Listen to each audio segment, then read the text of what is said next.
അഗതി മന്ദിരത്തിൽ അതിക്രമം. ആലപ്പുഴ പുന്നപ്രയിൽ അഗതി മന്ദിരത്തിൽ ജീവനക്കാരിക്ക് നേരെ സ്ഥാപന ഉടമയുടെ ലൈംഗികാതിക്രമ ശ്രമം. പുന്നപ്ര ശാന്തി ഭവനിലാണ് സംഭവം. യുവതിയുടെ പരാതിയിൽ സ്ഥാപന ഉടമ ബ്രദർ ആൽബിൻ മാത്യുവിനെതിരെ പുന്നപ്ര പോലീസ് കേസെടുത്തു.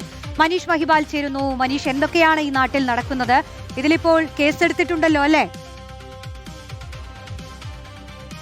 ആലപ്പുഴ പുന്നപ്രയെ ഒരു കാലത്ത് വിറപ്പിച്ചിരുന്ന കുപ്രസിദ്ധ ഗുണ്ടയായിരുന്നു ഇറച്ചി ആൽബി എന്ന ഇപ്പോഴത്തെ ആൽബി മാത്യു. ആൽബിൻ മാത്യു 3 കൊലപാതകങ്ങളടക്കം നിരവധി ക്രിമിനൽ കേസുകളിൽ പ്രതിയും ജയിൽ ശിക്ഷ അനുഭവിച്ചിട്ടുള്ള ആളുമാണ്. പിന്നീട് ജയിലിൽ വെച്ച് സ്വാതന്ത്ര്യ ദിനത്തിൽ നറുക്കെടുപ്പിലൂടെ ഈ ശിക്ഷയിൽ ഇളവ് ലഭിച്ച് പുറത്തിറങ്ങി, അതായത് പുറത്തിറങ്ങിയ ശേഷം മാനസാന്തരപ്പെട്ട് ജീവകാരുണ്യ പ്രവർത്തകനായി മാറി എന്നതാണ് പ്രചരണം.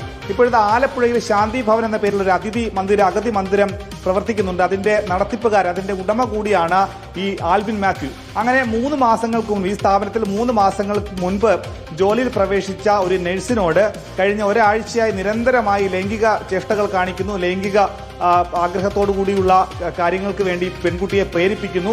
1 ലക്ഷം രൂപ വരെ ലൈംഗിക ബന്ധത്തിന് തയ്യാറാണെങ്കിൽ നൽകാമെന്നൊക്കെയുള്ള വാഗ്ദാനങ്ങൾ ചെയ്തു. നിരന്തരമായി ലൈംഗിക ചേഷ്ടയോട് സംസാരിക്കുന്നത് മാത്രമല്ല അതിക്രമവും ഇയാളുടെ ഭാഗത്തുനിന്നുണ്ടാകുന്നു എന്നുള്ള പരാതിയാണ് പെൺകുട്ടിയുടെ ഭാഗത്തുനിന്നുള്ളത്. ഇത് സാധൂകരിക്കുന്ന, അല്ലെങ്കിൽ ഈ പെൺകുട്ടി പറയുന്നത് വാസ്തവമാണെന്ന് തെളിയിക്കുന്ന ദൃശ്യങ്ങളടക്കം പോലീസിന് കൈമാറിയിട്ടുണ്ട്. പുന്നപ്ര പോലീസ് പെൺകുട്ടിയുടെ മൊഴി പരിശോധിച്ച് ഈ മൊഴിയിൽ യാഥാർത്ഥ്യമുണ്ടെന്ന് മനസ്സിലാക്കിയതിന്റെ അടിസ്ഥാനത്തിൽ കേസ് രജിസ്റ്റർ ചെയ്തുവെന്നാണ് പുന്നപ്ര പോലീസ് അറിയിക്കുന്നത്. ജാമ്യമില്ലാ വകുപ്പ് പ്രകാരമാണ് ആൽബിൻ മാത്യുവിനെതിരെ പുന്നപ്ര പോലീസ് FIR രജിസ്റ്റർ ചെയ്തിട്ടുള്ളത്. ശരി, മനീഷ് മഹിബാലാണ് വിശദാംശങ്ങൾ നൽകി.